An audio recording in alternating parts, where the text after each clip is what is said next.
Welcome to the Motivated Martial Arts Podcast. Your hosts, Jackson White and Gavin Cook, have been friends and Taekwondo training partners for over 40 years. This podcast will bring you a mixture of their life stories, martial arts, and business experiences to motivate you in life and throughout your martial arts journey. Adding in a mixture of inspiring interviews and some of the best traditional martial artists around today. So over to your hosts, the Motivated Martial Artists.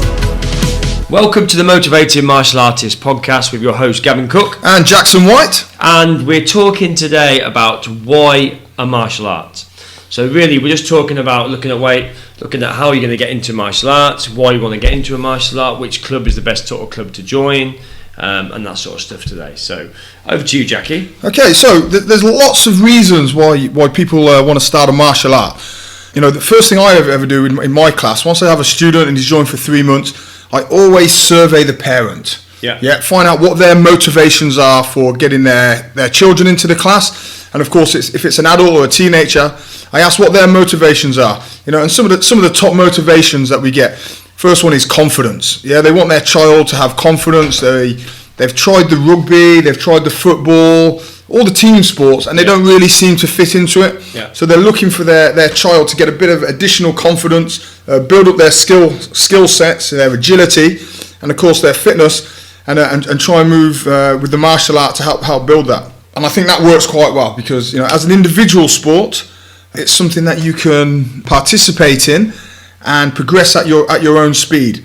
You know, you're not really reliant on anybody else within the team, and of course, if you don't perform in the class or with your learning, then there's no negative on the team. You know, you're just moving along at your own pace. Yeah, I mean, there's lots of children that don't fit into a team, isn't there? There's lots of children that try team sports and find that they just can't get into it, or, you know, they prefer to do things individual. They don't like to let the team down, you know, or maybe they're not getting picked on a regular basis.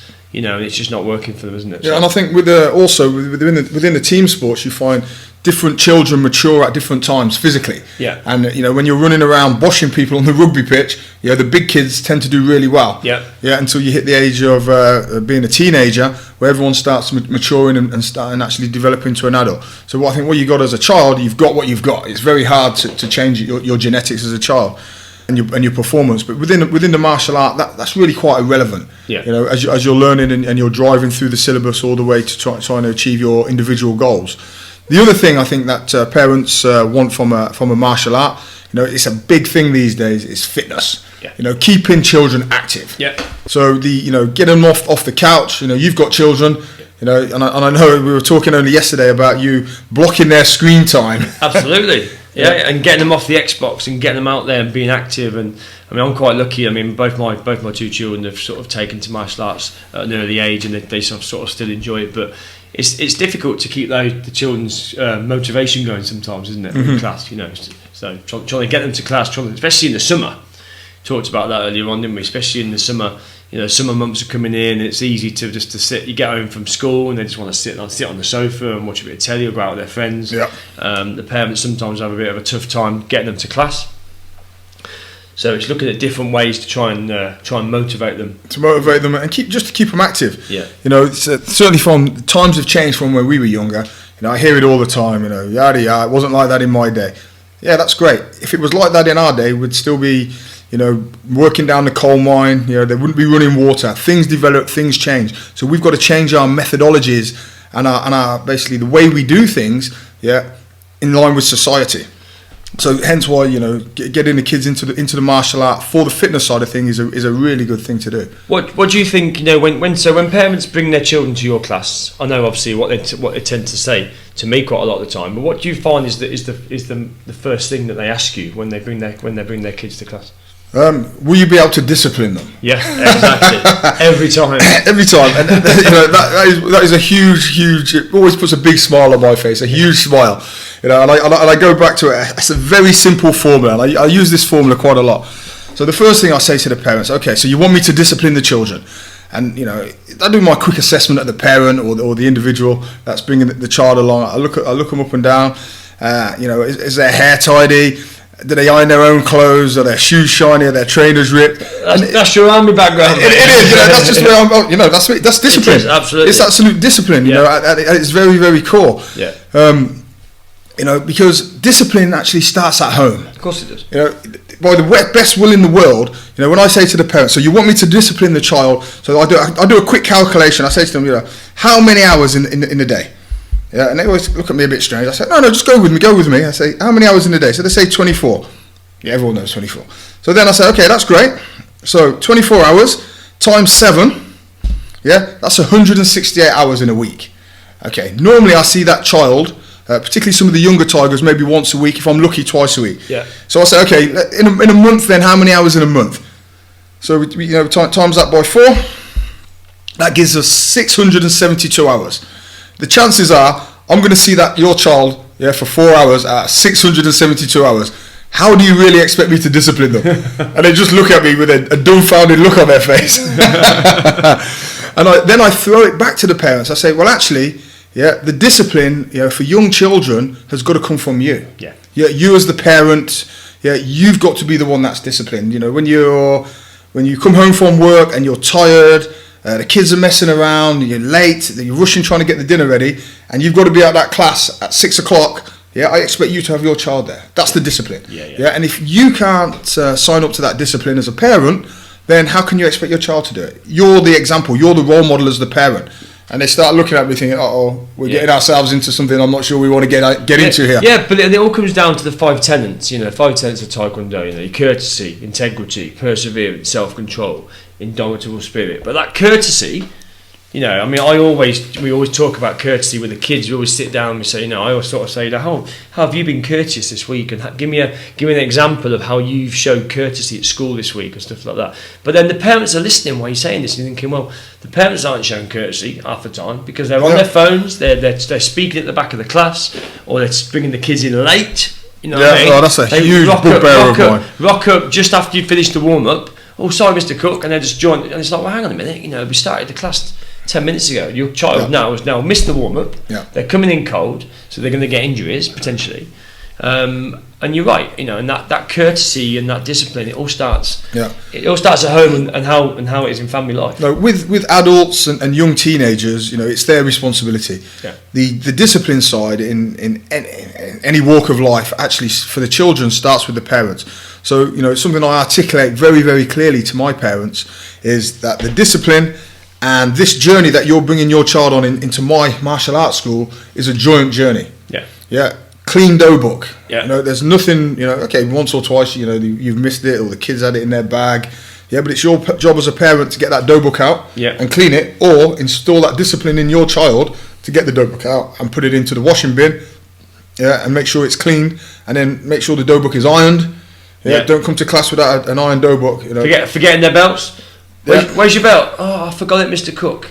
Whose responsibility is it to remember your belt? What? Oh, it's my mum's. Not your mum's fault. That's it's your responsibility. Those small elements are all quite key, because if you start with small foundations with discipline, you can build on that throughout the rest of your life. So really, the discipline side is quite key as well, and that's something why a lot of my parents, come to the class, want to learn discipline. Others, they want to look at coordination, balance. They want to do it as a self-defense. Bullying. Sometimes. Bullying's a big one. I get that quite a lot.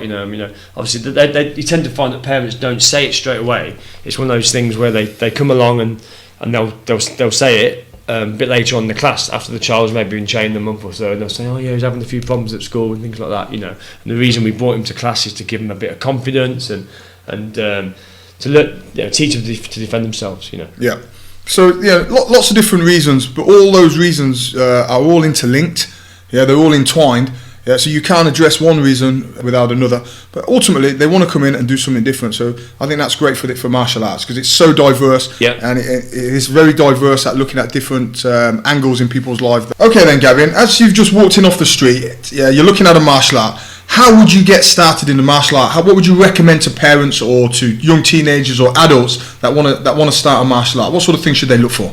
Well, I think there's about 5 or 6 different things that parents really should be thinking about doing. I mean, first of all, get recommendations from the club. I think that's the most important thing. I mean, ask parents. Look at their website, look at their reviews, all those sort of things. I mean, word of mouth. If people are happy with a club, they'll tell other people, won't they? And most definitely. And they'll also certainly tell you if they're not happy with a club. If they've been to a club and the instructor's been a bit, not what they wanted to be like with their children or whatever, they'll soon turn around and they'll start telling people. Ask for recommendations, I think, is a big one. I think getting in third-party endorsements. Yeah. From other parents, from the martial arts school.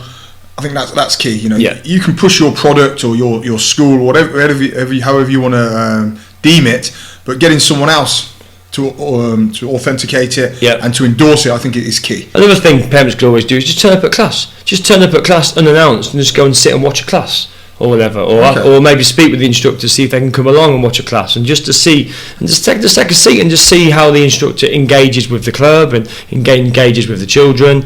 Okay, how he teaches. Do they get involved? Is he motivating the club? Is he mentoring the club, or does he just sort of stand there and take the money when you come in? Okay, yeah. No, I've certainly been to some clubs that are just like that. Not in martial arts, maybe in gymnastics or swimming or dancing. It's down to the charisma and the personality of an individual instructor. Yeah. Now that's an interesting point though. Going into the club and sitting down. So in my classes, I don't allow the parents to sit in the class, because I find that's a huge distraction. It doesn't worry me, but it's a distraction, particularly for the 4, 5, and 6 year olds. They think they can just run to mummy, or they're at the back talking, or on the laptop. I've been there myself, on the back of the class on my laptop, tinkering away, hearing the keyboard bashing. So all my parents, they all sit outside, and that's just the rule. What about in your class? No, see, I'm totally different. I have a parent sitting there and watch the children. I even get some of the parents sometimes to get up and help out with the class. Hold the pads for the kids, or if the children are really finding it difficult to settle in, okay, I'll get the parents up and they can hold the pads, and the kids can do a little bit at the back, and it really works well for me. I think. That's certainly how my club has grown into a big family club that it is now. Sure. Okay. It's interesting. Every instructor has different thoughts, different methodologies on what should they do or what they shouldn't do in their class. Yeah. And I think the biggest point to take away from that is, it's your club. You're an individual. Yeah. You do what's right for you. Absolutely. So that's important. What else should parents look out for then? Okay, well, I always allow obviously a free trial session. I think you do the same, don't you? Yeah, yes. Yeah, I always let the parents and the children come along and do a trial session, and pick and have a look at which class suits them. I have some classes that are specific for children. I do like a 3 and 4 year old class, then a 5 and 6 year old class, then we do the family class, and at least that way it's great because the parents get to decide which class they want to do. If they want to join in with the kids, they can do it. I know most clubs tend to do a free trial session. What do you offer on yours, Jackie?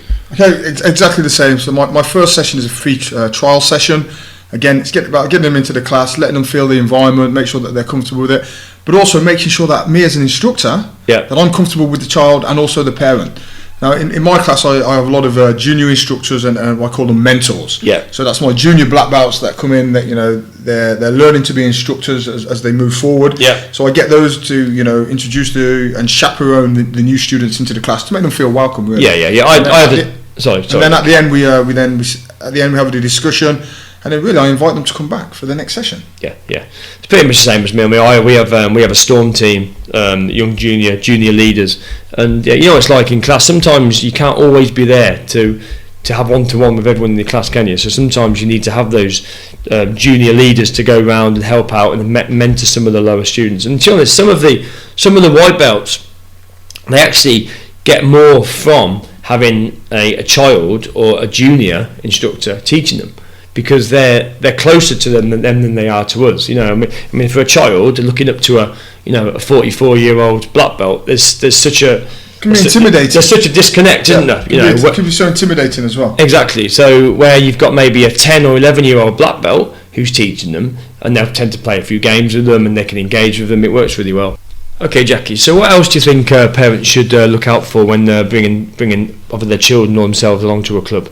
As a parent, when I look to take my children to any club, the first thing I look for is their accreditation to a professional sporting body, or their certification.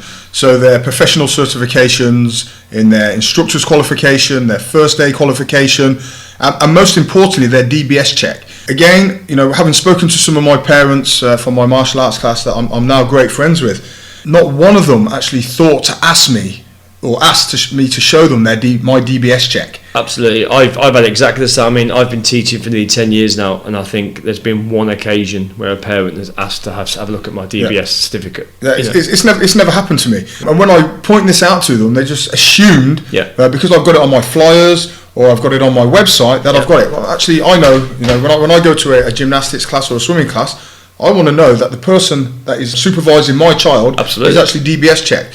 There's a lot of conversation around on different blogs and on the internet of how valuable the DBS check is, and whether offenders can still work their way around it. But actually, that is the baseline check. That is the bare minimum. So to have that, I think, is key as an instructor, and it's a must, without a doubt. Also, parents should check that their instructor has a current and up-to-date DBS check. And insurance. And of course insurance. Insurance as well. That's something that is well qualified.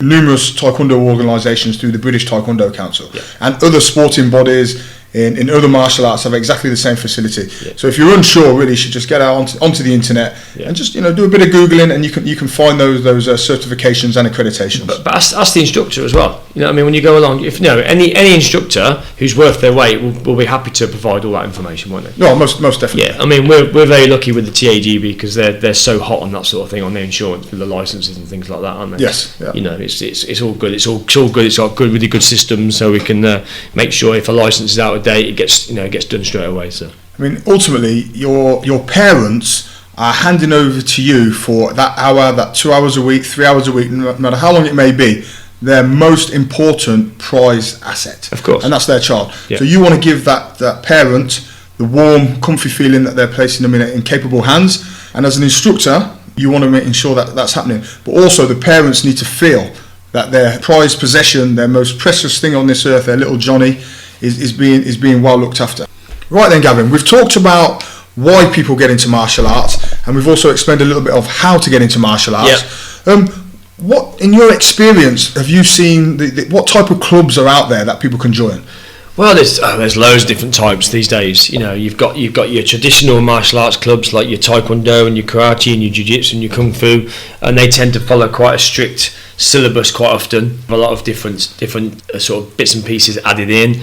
Okay, then you've got you break that down again into different types of classes. So you have some classes do like some clubs do like adult only classes. Some clubs do like black belt classes. Some just do like family classes. I suppose we sit very much in the family section. That's certainly our niche. And the children only classes, obviously we do our own sort of 3 to 4 year old classes and 5 to 6 year old classes, but then we move on to the family classes. Some clubs do like ladies only classes. So I think it really is, have a look at all the different classes, have a look at the different clubs that are out there, and just go with your gut really, and then have a try a few different clubs out and see what fits with what you want to get out of martial arts, really. Something I've found is that the club really is a direct reflection on the instructor. Absolutely. If the instructor is big, he's bubbly, he's got a personality, he's diverse, then that club would be diverse. If the instructor is not into competitions, then you'll generally find that the school itself rarely puts people into competitions. If the instructor is an ex-competitor, he'll spend a lot of time focusing on sparring, and getting people into competitions, whether it's to do destruction, whether it's to do patterns or sparring. So I think the instructor is a key driver into how that school is developed. Just talk us through how you break down and structure your classes each time you teach, Gavin. Okay, so starting off with the children first of all. So we have a specific 3 to 4 year old ninja skill class, and then the children then move from that into the 5 and 6 year old. We only allow 12 in each class. That way, obviously, the instructors get a chance to make sure the children are learning the right things. We've got the time to spend with them. From that, we move up to the family classes, where the children then go straight into the mainstream Taekwondo syllabus, and they can then train along with their parents if they wish. And these type of classes are really, really popular. And there's more and more parents these days that are really wanting to join in with their kids, and there's not many different sports out there where the parents can actually get involved and train alongside the children, is there? I think that, for a lot of my families that I get in, it's about the mums and dads. I normally tend to get the mums and dads pushing the children through the door, and then I encourage the parents to come and train with the children. And before you know it, you've got a committed family. And I think that that's pretty key, because there's going to be times across your martial arts journey where you're going to wither, you're going to be demotivated. It's a fact. Yeah. And when the parents are hooked, they just drag the kids along. Exactly. Yeah. And at the same time, when the parents are tired from work, it's the kids pulling them into the class. And of course, once you get into the class, everything seems to go away, and you focus on that hour. Sometimes the hardest part of any training session, whether it's martial arts or just general fitness, is getting to that venue and getting yourself motivated to get there. Yeah, but having that family support, I think, is really key. I see it lots of times where the kids have joined, then the parents have joined in, and then 6 months, 12 months down the line, the kids have stopped, and the adults are still going, and they're like, well, I'm a blue belt now, I want to get to my black belt, I'm not stopping, and they come along without the kids. It's funny. So, but then obviously after the family classes, then we have the more senior classes. Then we try and break it down a little bit, so we have the higher belts in the single class, and obviously the tempo of that class is a lot faster. We move a lot faster. We do a lot of traditional stuff along with pad work and sparring. I mean, we're very much a sparring club like you guys are. I mean, sparring's always been our thing, so I think we tend to influence and push that onto the club. Yeah, most definitely. One of the things that I've certainly found, it's stipulated to us within our organisation that our students should be training twice a week. Well, actually, in modern society, that doesn't always suit, because kids are so busy. They've got swimming, they've got scouts, they've got football. Before you know it, the week is packed. So a lot of my junior students only actually train one night a week. Yeah. They may sometimes train 2 hours, because I allow them to train in the Tigers class and also in the family class. Yeah. So they're getting the time under their belts. The preference would be to have it over a more prolonged period, or a break in between the sessions. So that can be challenging. But there comes a point, doesn't there? Where they have to step it up. I know I have the same thing. You just beavers on a Monday, just swimming on a Tuesday. Oh yeah, we'll fit taekwondo in on a Wednesday. But then that can only carry on for so long. All of a sudden, it gets to a point where the parents and the children need to commit to it. I normally say to the green belt, blue stripes, blue tags, this is the point really you need to commit. Yeah. After that first 18 months, 2 years, the syllabus gets harder, and you can see it straight away, because when they come once a week, they become frustrated, they become disheartened, because it actually gets harder. The syllabus starts to crank up. Yeah. They have to learn more. They go through their set sparring. You're demanding more from them. Yeah. And just doing it for that 1 or 2 hours session per week just isn't enough. So that's when I really sit the parents down and say to them, okay, really he or she needs to now commit to that 2 sessions a week. Yeah. Or inevitably they're going to leave anyway, because they're just going to become so disheartened as they see their friends and peers that are training twice a week accelerating ahead and wondering why they're no good. Yeah, especially when their friend starts doing 2 or 3 times a week, and their parents say, well, how come he's doing so good? I said, well, he's committed to it now. He's committed to it. And it just reached that point, doesn't it? Okay, Jackie, so we've covered quite a lot today, so we're just going to try and wrap it up now and just do a quick summary really of just what we talked about. So obviously we've talked about why people want to get into martial arts, the reasons why. I think it might be for like a confidence thing, it might be because they're having problems at school with bullying, it might just be they want to get fit. It could be a whole variety of different reasons why people's own motivation is to get into martial arts. So we talked about maybe how to get started, what sort of clubs you should be looking for, how you should maybe go along to have a free trial, or to sit and watch and speak to the instructor, speak to some of the parents, look for recommendations on the Facebook pages, look on their websites, look for reviews, things like that. Check their DBS. If you're dropping your child off, again, you've never met the instructor and you don't know about the club, always check their credentials. Make sure make sure they are insured, make sure they've got their DBS in place, all those sort of things, okay? And then really just go with your gut. Go with your gut feeling. If you like the instructor and the club looks good, give it a try. I know some clubs tend to make you sign quite long contracts. I know certainly with our club it's only a month in advance. I know some clubs tend to do 6-12 month contracts. That's fine as long as you're prepared and commit for that long. Obviously each club is different and they have their own different sort of pricing structures and pricing policies, so again that's all you need to take all that into consideration when picking your club. Again, look for, you know, whether it's a traditional club you're looking for, it might be a traditional martial arts club, or it might be something a little bit non-traditional. Obviously, again, it's go with your gut feeling, try a couple of sessions out, and take it from there, really. And the same for instructors that are listening. It's important for you guys to understand the motivation of people turning up at your club. When someone new walks in your door, it's important that you make a real effort to warm them in, and to make sure that you're going to offer them what they're looking for. Yeah, I mean, ultimately, when those students come through your door, they're motivated. Yeah, they're there because they want to be.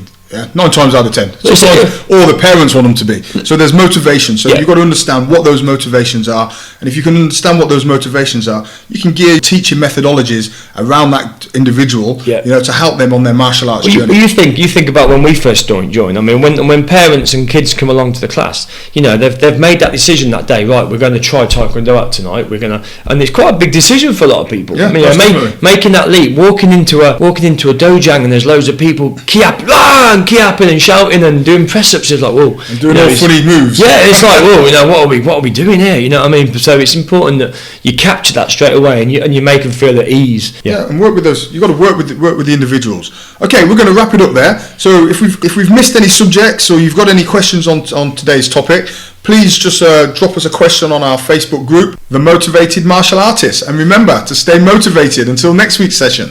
See you next week.